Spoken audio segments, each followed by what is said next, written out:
오늘 읽었던 본문 중에서 가장 많이 등장하는 단어는 무엇일까요?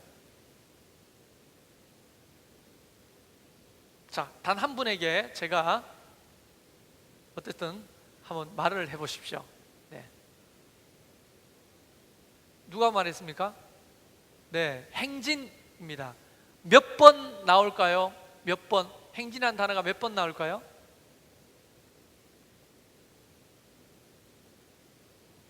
손을 들고 얘기하세요. 땡, 땡, 몇 번요? 요 짧은 구절 속에 행진이라는 단어가 몇 번 나옵니까? 9번 나옵니다. 9번. 9번. 굉장히 많이 나오죠. 근데 행진이라는 단어가 중요한 게 아니에요. 더 중요한 단어가 있습니다. 여러분 한번 찾아보시겠어요? 행진이라는 단어가 제일 많이 나오고 9번이나 표현됐지만 더 중요한 단어가 있어요. 네, 여호와의 명령을 지켜서 행진했다는 거죠. 무작정 행진하는 게 아니고 여호와의 명령을 지켜 행진했다. 이게 굉장히 중요한 핵심입니다. 자, 그러면 또 한번 여러분에게 문제를 내보겠습니다. 여호와의 명령을 지켜야 되는데 그 명령을 전화해서 찬스를 쓰는 건 불법입니다. 여호와의 명령은 사람들이 어떻게 알았을까요? 예? 나는 여러분이 왜 연부라는 것처럼 들리죠? 뭐라고 큰 소리로? 예, 구름을 통해서, 그 구름이라고 하는 신호를 통해서 하나님이 말씀하셨고 그 말씀을 따라 행진했다고 기록되어 있습니다. 나는 여기서 하나님의 그 섬세하심과 인자하심이 느껴져요. 여러분, 그래서 우리 뒤에 목사님 두 분도 계시고 저도 목사지만 하나님이 하시는 커뮤니케이션은요 굉장히 탁월하십니다. 왜냐하면 사람들이 알아듣지 못한 신호로 하시지 않거든요. 항상 하나님은 성경 곳곳에서 사람들 수준에 맞춰서 알아듣는 어떤 신호로 하나님의 뜻을 알려주셨습니다. 그러니까 하나님은 아주 명백하고 분명한 계시를 하시는 분이지, 어떤 말씀을 하시면서도 도대체 이 말씀이 무엇을 말씀하시는 건지 헷갈리는 것으로 하나님의 명령을 전달하신 적이 없습니다. 아주 분명합니다. 그 중에 하나의 사인이 바로 이거죠. 여러분, 구름은 모든 사람들이 볼 수 있었어요. 예외 없이. 이때 출애굽에서 나온 사람의 수가 장정만 60만 명, 그리고 허다한 잡족까지 포함되고 여자, 노인, 어린이까지 하면 약 200만 명 정도로 추산하는데요, 이것은 지금 대구 광역시 인구하고 맞먹습니다. 엄청나게 많은 그 사람들이 모두가 볼 수 있는 사인, 신호가 뭘까? 하나님은 낮에는 구름, 밤에는 불기둥이었어요. 모두가 다, 혹 시각장애자가 있었다면 가족이 보고 그것을 전달할 수 있으니까요. 거의 헷갈리지 않는 겁니다. 헷갈리지 않는. 하나님이 하시는 커뮤니케이션의 방법이 바로 이런 거예요. 그래서 사실 설교도 어떤 의미에서는 하나님의 마음을 대변하는 자로서 헷갈리면 안 되죠. 뭔 소리를 하는지, 아무리 들어도 뭘 얘기하는 건지, 이렇게 되면 힘들어지는 거예요. 그래서 수준 높게 설교하기보다 수준 낮으면서도 알아듣는 설교가 더 중요하다고 저는 평소에 생각하거든요. 그래서 제 설교가 수준이 낮은 겁니다. 사실은 시인합니다. 신학적으로 복잡한 얘기들을 될 수 있는 대로 빼려고 하죠. 알아듣는 사람 별로 없어요. 뭐 슐라이마 이야기 시작하면 저기서 막 뒤로 넘어가기 시작하는 거예요. 그런 얘기가 별로 중요하지 않아요. 분명히 아는 게 중요하거든요. 그래서 하나님은 우리에게 뭔가를 말씀하실 때 그분은 헷갈리지 않도록 분명한 신호 체계를 가지고 계시는 분이다 하는 거예요. 자, 문제는 이겁니다. 신호 체계가 분명하다 할지라도 그 따르던 이스라엘 백성들이 안 가면 그만이야. 안 그래요? 신호 체계가 분명한데도 불구하고 순종하고 불순종하는 것은 누구 손에 달린 거예요? 이스라엘 백성들 손에 달렸던 겁니다. 하나님은 개 끌고 가듯이 이스라엘 백성들을 질질질 끌고 가신 적이 없어요. 성경에는 안 나오지만 위기 때마다 애굽으로 돌아간 사람의 수가 있었다고 추측됩니다. 성경학적으로. 왔던 길을 난 여기서 못 살겠다. 이 땡볕에 뭐 생전 처음 먹어보는 그 만나 메추라기 그것만 먹고 못 견디겠다. 그리고 전갈과 뱀이 울거리고 그 다음에 또 적들이 산적들이 옆에 변방에 있는 200만 명이니까 겉에 있는 사람들은 얼마나 힘들었겠어요. 그러니까 그 사람들을 해치고 물건을 빼앗아가고 부녀자들 납치하고 못 견디겠다. 이럴 바야 차라리 애굽으로 돌아가겠다 하고 돌아가자 했을 때도 있지만 돌아간 사람들이 있었겠어요, 없겠어요? 있습니다. 여러분, 우리가 교회를 이전하잖아요. 저기 여기서 걸어가면 한 15분 정도 걸려요. 15분. 직선거리로 700m. 15분이면 걸어갑니다. 차 타고는 제가 재봤어요. 우리 교회에서 쌍 하고 갔더니 3분 20초가 걸리더라고요. 차 타고 신호 대기하고도. 그러니까 3분 만에 갈 수 있는 거리로 우리는 교회를 이전합니다. 그러나 그래요. 이전 제가 믿음이 없어서 그런지 몰라도 교회 옮기면요 우리 교회 안 나올 사람들 많습니다. 내가 볼 때는. 여러분 그렇게 생각 안 해요? 바로 여러분 자신이 안 나올 수도 있다는 걸 잘 생각하셔야 돼요. 왜냐하면요 그 선택이니까. 본인의 목사가 강제로 성도들을 끌고 다닐 수가 없습니다. 예. 여러분 지금 서울에서 오는 사람, 저 용인에서 오는 사람, 부천에서 오는 사람, 부평인가? 부평에서 오는 사람, 메르스 환자 있는 부평. 예. 거기서 오는 사람, 뭐 용인 거기도 분당 용인 위험한 곳이에요. 송파, 천호, 삼성병원 근처 이 다 위험한 곳인데 의사 선생님도 2분 계시네요. 병원이 제일 위험하다 하더라고요. 그런 멀리에서 왜 이곳까지 오냐고요. 목사가 강제로 끌어올 수가 있나요? 여러분의 선택이지. 가깝든 멀든 그건 여러분의 선택입니다. 이스라엘 백성들도 똑같은 거예요. 아무리 명백한 사인으로 하나님이 행진을 명령하신다 할지라도 그 행진을 하는 선택권은 누구한테 달렸느냐? 이스라엘 백성들한테 달린 거예요. 그래서 순종하느냐 불순종하느냐는 이스라엘 백성들의 몫이었다는 거예요. 저는 여기서 우리 자신을 조금 돌아보자는 거죠. 여러분 신앙생활이라고 하는 것은요 아주 복잡한 체계를 가지고 있지만 조금만 생각해 보면 정말 단순한 체계를 가지고 있어요. 좀 아이러니하죠? 막 따지고 보면 복잡한 게 많은데 또 가만히 생각해 보면 굉장히 단순한 거예요. 신앙생활이란 뭐냐? 하나님의 신호에 순종할 것인지 말 것인지를 결정하는 거예요. 그걸 좀 다른 표현으로 순종하느냐 불순종하느냐 그 문제인 거예요. 하나님의 말씀에 순종할 거냐 말 거냐, 그게 신앙생활의 전부라고 말해도 과언은 아닙니다. 하나님의 말씀이 없고 하나님의 어떤 계시나 사인이 없다면 우리는 어떻게 될까요?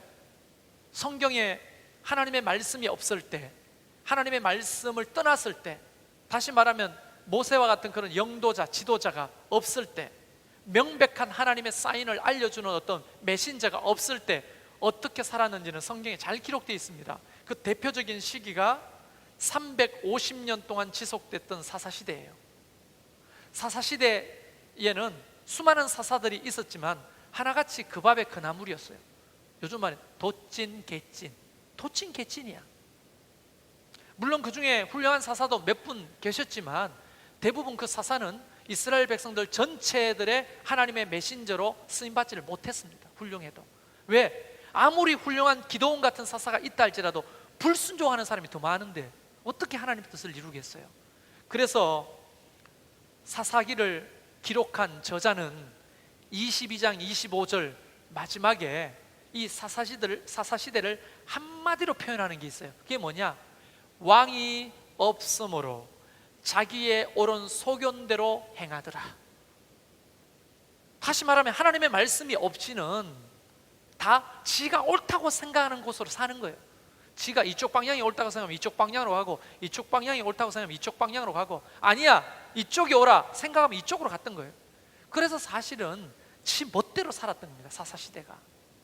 하나님의 말씀이 없고 또 내지는 하나님의 메신저가 없었다기보다도 그 말씀을 순종하지 않고 불순종했던 민족들의 모습인 거죠. 그러면 그때 당시의 사사시대나 아니면 오늘 본문에 기록하고 있는 출애굽 광야 40년이나 또 지나와서 뭐 수천 년이 흐른 지금 오늘 2015년이나 우리에게 분명한 신앙의 그 구조는 이런 겁니다. 하나님의 말씀에 순종할 거냐, 하나님의 말씀에 불순종할 거냐, 이 싸움이라는 거죠. 신앙생활이라는 게. 여러분, 여기서 주의를 환기하기 위해서 한 가지만 더 말씀합니다. 목사의 개인적인 선택과 판단을 순종하느냐 아니냐가 아닙니다. 하나님의 말씀에 순종하느냐 마느냐인 거예요. 그게 굉장히 중요한 거예요. 제 얘기를 좀 해볼까요? 목사가 100% 옳을 수 있나요? 여러분, 제 자신을 보면 아는데 100% 옳지 않습니다. 제 선택이 언제나 최선의 선택은 아닙니다. 여러분이 옳을 때도 충분히 있습니다. 그러니까 목사의 말에 맹목적인 순종과 불순종을 말하는 게 아니에요. 그래서 목사도 무언가를 이야기할 때는 성경의 근거를 가지고 얘기하려고 노력하는 거예요. 성경의 근거, 하나님께서 오늘 이 시대에 우리에게 무엇을 요구하시는지에 대해서 깨어서 말씀을 자꾸 보려고 하는 이유가 그겁니다. 그래서 여러분, 이번에 성전 이전하는 문제도 사실상 돈을 모금하는 문제도 저의 부탁이 아닌 거죠. 사실은 될 수 있는 대로 그 밴드에 글 하나 올릴 때도 하나님의 말씀이 나에게 오늘 뭐라고 하시는지, 오늘 하나님의 말씀이 우리에게 뭐라고 하시는지에 대한 명확한 말씀을 받는 거, 이게 중요한 거죠. 그래서 제가 학계 말씀을 주로 읽으면서 우리에게 허락하시는 사인, 신호가 바로 이런 것이구나 여러분에게 소개하면 여러분은 순종할 것인지 말 것인지 여러분이 선택하는 거예요. 오늘 이 본문 말씀을 좀 들여다보면서 몇 가지를 생각해 보려고 합니다. 하나님께서 왜 이런 사인을 주시고 왜 명확하게 그들에게 이런 구름이 내려앉으면 머물고 구름이 떠오르면 행진하고 또 구름이 내려앉으면 머물고 구름이 떠오르면 행진했던 이스라엘 백성들에게 왜 이런 신호들, 이런 하나님의 말씀들을 주실까요? 다른 게 아니에요. 하나님은 처음과 끝을 아시잖아요. 여보세요, 하나님은 처음과 끝을 아십니까? 그걸 보고 우리는 어떻게 표현하죠? 성경적으로 우리가 좀 표현하잖아요.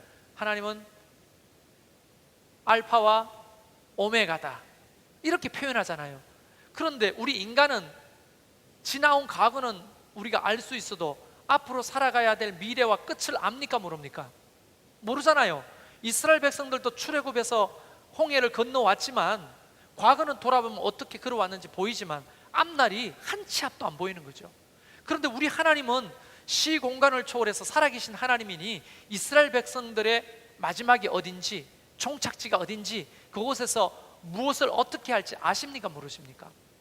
아시겠죠. 그럼 우리 교회는요? 그분이 아실 거 아닙니까? 여러분의 인생은요? 하나님이 아실 것 아닙니까?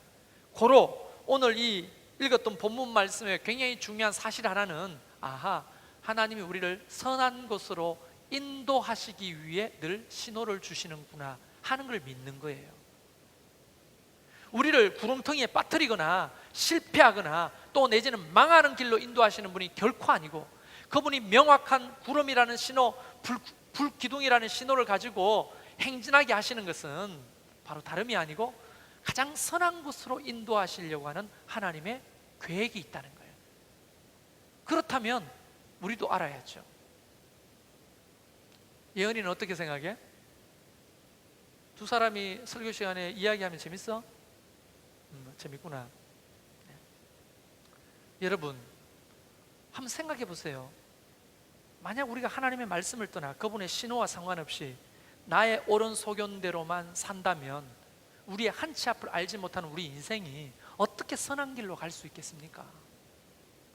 이스라엘 백성들이 출애굽해가지고 자기의 옳다고 생각했던 길로 갔다면 그들이 어떻게 가나안 땅에 도착할 수가 있었겠습니까? 아니, 가나안 땅에 도착한다 할지라도 어떻게 하나님의 위대한 백성으로 살 수가 있었겠습니까?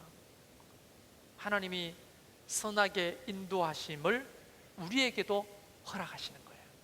할렐루야. 여러분 믿습니까? 그러면 아주 단순한 문제죠. 하나님은 지금도 혹 여러분 한 분 한 분을 이끌고 계실까요? 그냥 하나님은 뒷방 영감으로 취급하시면서 귀찮으니까 좀 계세요. 그냥 내가 가다가 필요하면 콜할게요. 휘바람 불면 그냥 나타나가지고 쿨하게 도와주고 꺼지세요. 이런 식의 신앙생활을 한다면 그게 무슨 신앙생활이겠냐는 거죠. 하나님은 뒷방 영감이 아니잖아요.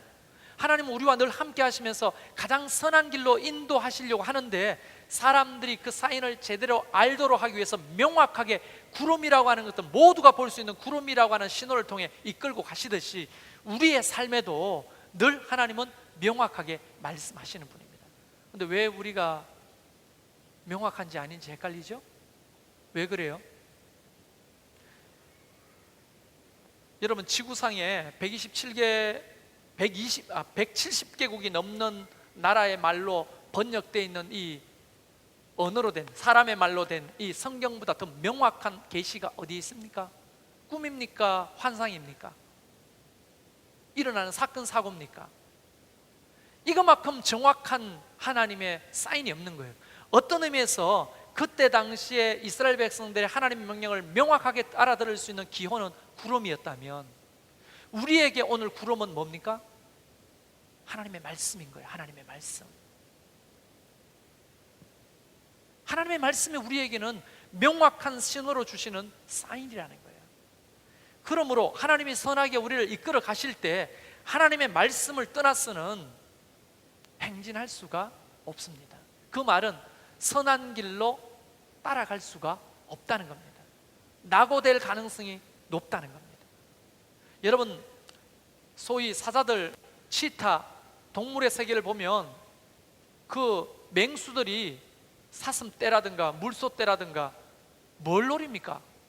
제일 앞에 뿔이 이렇게 큰 물소 우두머리를 노리는 거 봤어요? 네? 어떤 걸 노리죠? 그 무리에서 뒤쳐져 있는 새끼나 병든 양이나 염소나 소를 노리잖아요. 그 행진에서 이탈한 놈을 노린다고요. 그게 동물의 세계에서 명확하게 보여주잖아요. 사단은 누구를 노릴까요? 이 행진하는 하나님의 거룩한 행진에서 이탈하는 자들, 하나님의 말씀을 떠나 있는 자들, 그 말은 바꿔 말하면 불순종하는 자들이죠. 하나님의 말씀과 상관없이 하나님의 말씀과 멀어져 있는 사람들, 자기의 옳다고 생각하는 소견대로만 따라 사는 사람들, 이런 사람들은요, 내가 생각해 내가 막이라도 그런 사람 노리겠어요. 맨날 하나님 앞에 기도하고 말씀을 듣고 배우고자 하는 사람, 하나님의 말씀대로 실천하고자 하나님과 실험하면서 싸우는 사람, 이런 사람을 어떻게 노려요? 조금만 시험거리가 오면 하나님 앞에 무릎 꿇고 주님, 이게 맞습니까? 내 안에 이런 마음이 드는데 하나님 도와주세요. 이렇게 기도하고, 조금만 환란이 오면 하나님의 말씀 듣고 그 말씀 붙들고 일어서려고 애쓰는데 그걸 왜 공격합니까? 뿔에 받쳐 죽지요. 그러니까 하나님 말씀을 떠나서 하나님의 명령과는 상관없이 불순종하는, 이탈해서 그냥 저 멀리 흩어져 있는 그런 양들, 그런 염소들을 이리가 노리듯이 사단이 그런 사람들을 노리는 거예요. 그래서 여러분, 저와 여러분은 선하게 인도하신 하나님의 그 행진에 이탈하지 않기를 바랍니다. 이탈하지 않으려면 하나님의 말씀이 여러분 가까이 있어야 돼요. 그렇다고 뭐 주일학교 애들한테처럼 설교를 해보면 이거를 가지고 다닌다고 되는 게 아니에요. 난 그런 분 봤거든요. 어떤 권사님이 몽골로 선교단체를 가는데, 선교 훈련을 가는데 성경책을 가져가야 됩니까? 묻더라고요. 예, 뭐 무거우시면 안 가져가도 됩니다. 이러니까 막 서로 그 집사님, 참여하는 집사님들끼리 안 가져가도 된대, 안 가져가도 된대.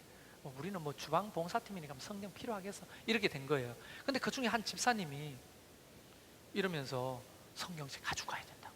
응? 이 성경책을 짐 가방에 넣어야 안정감이 생기고, 그 예수 안 믿는 나라에 하나님의 능력의 말씀을 가지고 다녀야 내가 보호를 받고, 그분이 누군지 말하면 아는 분이 여기 계세요.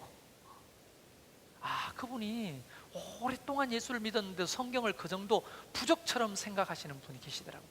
여러분, 이걸 가지고 다닌다고 되는 게 아니에요. 가지고 다닌다면 여러분 다 가지고 다니잖아. 안 그래요? 매일 가지고 다녀요, 안 가지고 다녀요? 최 교사님 어디 있어요? 아니에요. 핸드폰에 있잖아요. 핸드폰에. 성경은 책이라고 하는 건 매체일 뿐이잖아요. 핸드폰에 어플로다가 성경이 있습니까, 없습니까? 365일 어디 쓰나, 뭐 화장실에나 아니면 집에서나 직장에서나 지하철이나 버스 안에 딱딱딱 누르면 성경이 나오잖아요. 가지고 다니잖아요. 근데 왜 사고 나요? 왜 죽어요? 왜 병들어요? 그건 상관없다는 거죠. 다시 말하면 이 말씀을 가까이 하라는 말은 이 말씀이 내 마음에 레마의 말씀으로 남도록 하는 게 중요합니다. 레마로.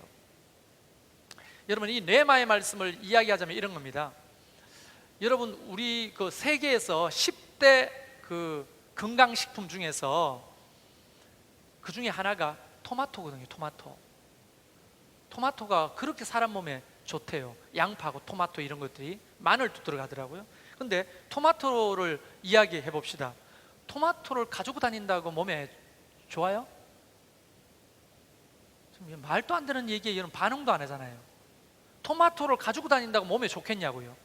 자, 토마토를 먹어야 되죠. 먹는다고 되겠느냐? 토마토를 먹을 때 우리는 이렇게 먹죠. 여러 가지 방법 중에 썰어가지고 뭘 뿌려요? 설탕을 뿌려가지고 먹잖아요. 저는 어릴 적부터 기억나요. 우리 어머니는 항상 토마토를 썰어가지고 설탕을 뿌려줍니다. 그걸 먹고 어릴 적부터 자랐어요. 그래서 어른이 돼서도 토마토는 설탕이지.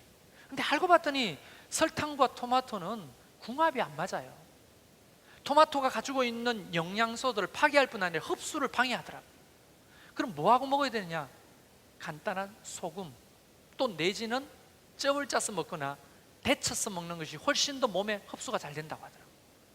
여러분, 음식을 먹어도 그냥 음식으로 존재하는 것이 아니라 그것이 내 몸에 완전히 흡수가 돼야 내가 체력이 증가하고 면역력이 높아지고 내가 건강하게 되는 거잖아요. 토마토 하나를 꿀꺽 삼켰어요. 근데 똥을 쌌는데 똥이 안 나와 하고 나는데 풍성하고 토마토 하나가 나와요. 예? 그럼 그게 무슨 몸에 영양가가 있겠냐고요. 무서워요? 방울토마토로 갑시다. 그러면 아무짝에도 쓸모없는 거죠.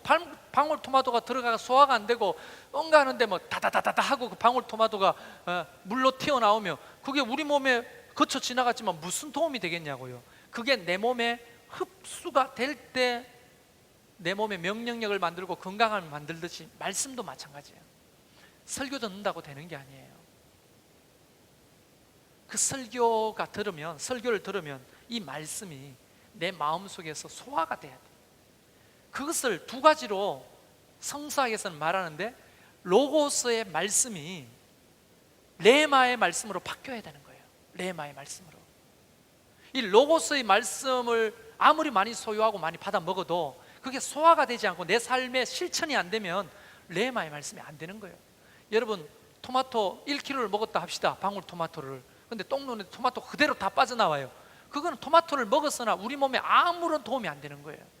여러분이 매번 하나님의 말씀을 듣고 읽고 하더라도 이것이 내 삶 속에 역사를 만들고 깨달음을 주고 내 삶 속에 말씀이 변화를 제공하고 도전이 되고 내 삶과 생각이 바뀌기 시작하면 그 말씀이 레마의 말씀이 되는 거예요. 내 영혼의 양식이 되는 겁니다. 힘이 되는 거예요. 영적인 면역력이 높아지는 거예요.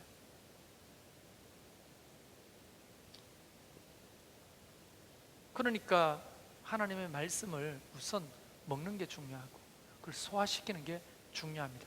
그래야 어떻게 됩니까? 행진에 참여할 수가 있게 됩니다. 하나님의 뜻을 따라 행진에 참여할 수가 되는 거예요. 그거를 모르면 야, 왜 가냐?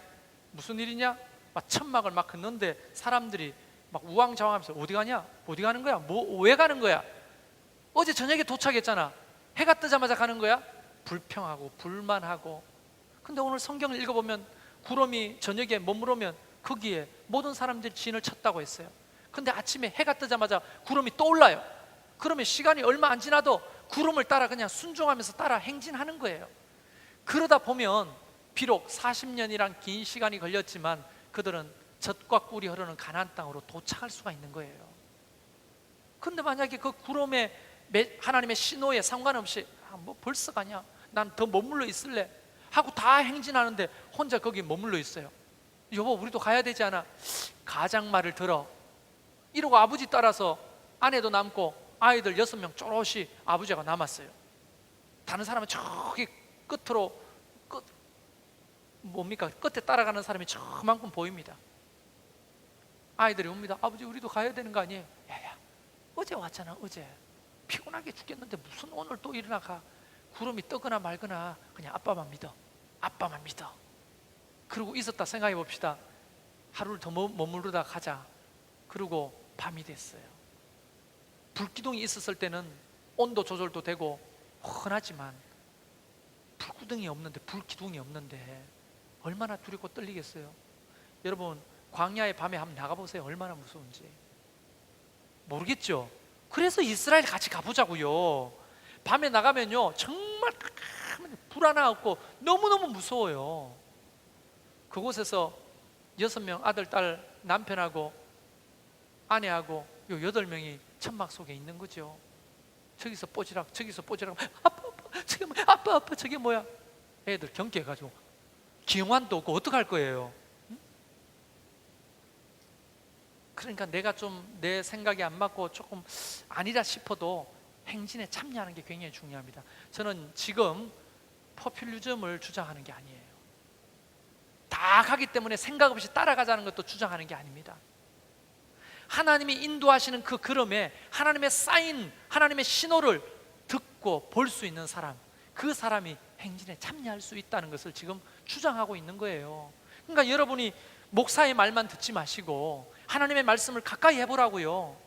제가 혹 전하는 설교나 또 내년 밴드에 글을 올릴 때, 성경 구절을 올릴 때 그것이 과연 목사님의 말이 아니고 하나님의 뜻인가를 기도해 보시고, 여러분도 성경을 읽으시면서 이거는 아닌 것 같다 하면 말씀으로 저를 한번 설득해 보시거나 이해를 시켜 보시라고요. 그러면 되잖아요. 목사도 신학을 했기 때문에 그걸 아는 게 아닙니다. 여러분 뒤에 목사님들 계시면 물어보세요. 성경 물론 성서 신학을 공부하면 성경을 공부합니다. 근데 대부분은 신학교가 성경 공부 안 합니다. 신학을 공부하지 성경을 공부 안 합니다. 그러면 신학생들이 성경 공부는 본인이 해야 돼요. 찾아가지고. 성경을 안 가르친다니까요. 성서 신학, 서기학에서 조금 다루다 말아요. 66권을 다 안 배운다고요. 그러니까 사실상 목사인 저도 신학을 했기 때문에 성경을 아는 것이 아니라 성경을 가까이 하고 먹고 묵상하려고 애를 쓰는 것뿐이에요.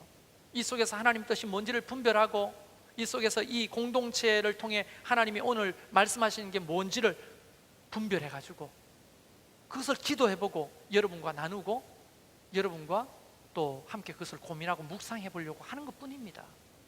다만 목사라고 하는 직책은 그런 거죠. 본래 하나님이 말씀하시는 의도를 빗나가지 않도록 공부하는 거예요. 신학적으로 원래 이 말씀을 하실 때 의도가 뭔지를 찾는 과정이 신학 아니겠습니까? 신학. 그래서 평신도들보다는 해석할 때 이걸 좀 본래 하나님의 의도를 찾기에는 목사가 용이하지만, 그렇지 않은 경우에는 여러분의 저나 똑같습니다. 말씀 앞에서. 오늘 하나님의 명백한 신호가 우리에게 주어졌습니다. 하나님의 말씀입니다. 말씀에 근거 없이 교회 공동체는 움직이면 안 됩니다. 말씀에 근거 없이 교회 공동체는 어떤 일을 벌이면 안 됩니다. 그래서 하나님 앞에 우리가 함께 말씀 앞에 머물러 있어야 하는 거예요. 만약에 여러분이 말씀을 제대로 안 읽고 안 배우고 또 말씀과 상관없는 삶을 산다, 하나님의 신호와 명백한 신호와 상관없이 단절되어 산다, 이러면요 목회하기는 쉬울 수 있어요. 왜냐하면 우매하잖아요. 성도들이 우매하잖아. 그냥 목사가 하던 대로 아멘하고 그냥 따라오기만 하면 되잖아요. 그리고 거기에다가 뭐 첨부를 할 수 있죠. 협박 정도? 협박 같은 거 좀 하고 겁 좀 주고 하면 잘 따라올 거 아니에요. 근데 저는 여러분이 그렇게 되지 않기를 바랍니다. 여러분 스스로가 하나님의 말씀 앞에 머물러 있고 여러분의 삶을 하나님께서 어떤 길로 행진할 때 하나님이 여러분에게 분명히 말씀을 통해 명확하게 말씀하심을 들을 줄 아는 그런 성도들이 되면 좋겠어요. 이 공동체를 향해서도 마찬가지잖아요. 하나님의 목사를 통해 주시는 말씀을 여러분에게 선포할 때 여러분이 알고 아멘하는 것과 모르고 아멘하는 것은 다르잖아요. 알고 아멘하면 힘이 되지만 모르고 아멘하면 무슨 의미가 있겠어요 거기에. 그래서 제가 고민이 그건 거예요. 너무 우매한 성도들을 많이 길러내는 목사가 되는 거 아닌가. 끊임없이 여러분을 가르쳐야 되고, 이번에 청소년 생명의 삶 시작하는 것도 그런 의미인 겁니다. 그런 의미. 아이들이 하나님의 말씀을 알아야 될 거 아니에요. 교리가 뭔지 기본적인 교리는 알아야 될 거 아니에요. 자기 인생에 부닥친 학업의 문제, 진로의 문제 앞에서 하나님의 말씀은 나에게 어떻게 도전하고 있는지, 위로하고 있는지, 하나님은 어떻게 나를 이끌어 행진하고 계시는지 본인 스스로가 말씀을 펴고 읽고 알아야 될 거 아닙니까?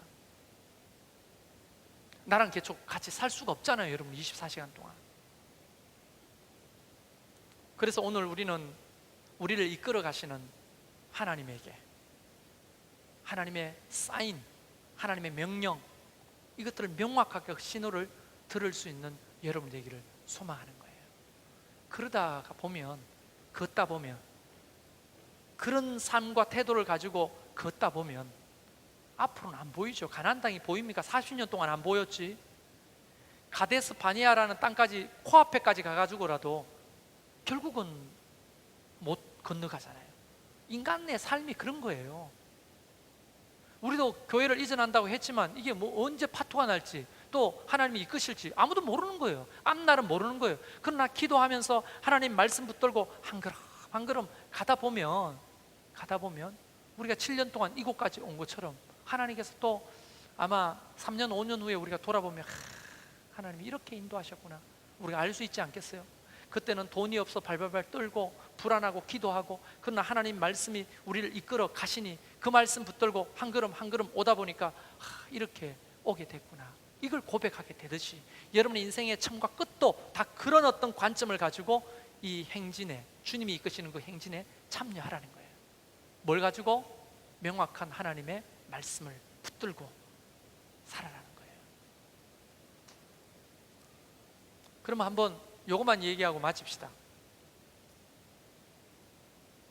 이렇게 표현해 볼게요. 이게 적당한 표현은 아니지만 여러분한테 확 와닿을 겁니다. 여러분은 일주일에 시간적으로 몇 분 또 내지는 몇 시간 정도 말씀에 노출되십니까? 말씀에 여러분을 노출하는 시간이 얼마나 되십니까?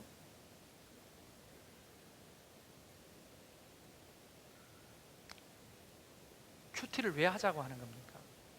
교회는 새벽기도, 수요예배, 뭐 각종 생명의 삶, 또 내지는 오후 예배 이런 걸 만들어 놓고 왜 여러분을 오라고 하는 겁니까? 될 수 있는 대로 여러분을 하나님의 말씀 앞에 많이 노출시키는 거예요. 우리를.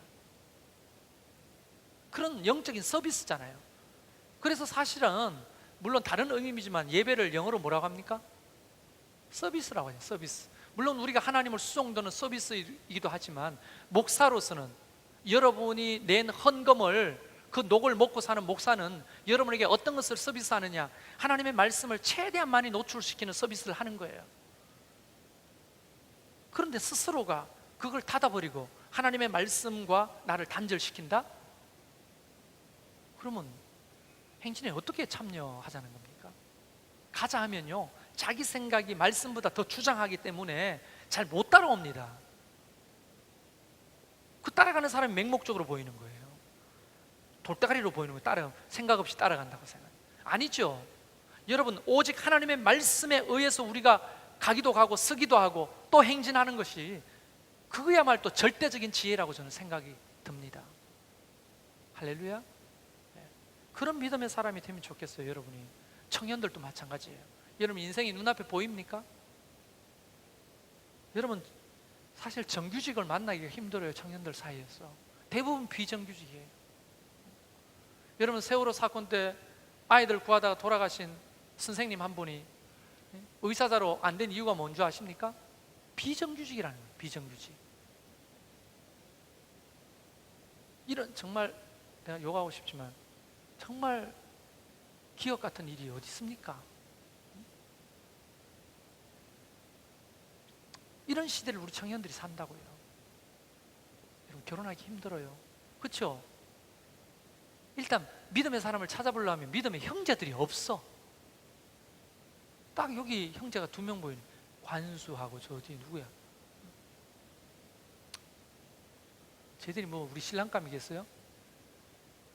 다 동생들이 없잖아요. 형제들이 없어요. 어느 교회든지. 그러면 이제 불신자들하고 결혼해야 되는데 참 깜깜하죠. 불신자들하고 결혼해가지고 짱믿음을 가지고 사는 우리 집사님들 보세요. 얼마나 힘든지. 남편 눈치 봐야 되죠. 교회 가지 말라면 안 가야 되죠. 밥 차려주려면 오후 예배 같은 거 못 드리죠. 신앙생활이 힘들잖아요. 이런 시대를 살지만 그러나 주님의 행진에 하나님의 말씀을 붙들고 한 걸음 한 걸음 행진하다 보면 하나님의 은혜가 우리 가운데 임하게 될 줄로 믿습니다. 네. 할렐루야. 하나님의 말씀에 자기를 많이 노출하시기를 주의 이름으로 부탁합니다. 권면합니다. 집에서라도. 아시겠죠? 우리 찬양하면서 주님 앞에 나갑시다.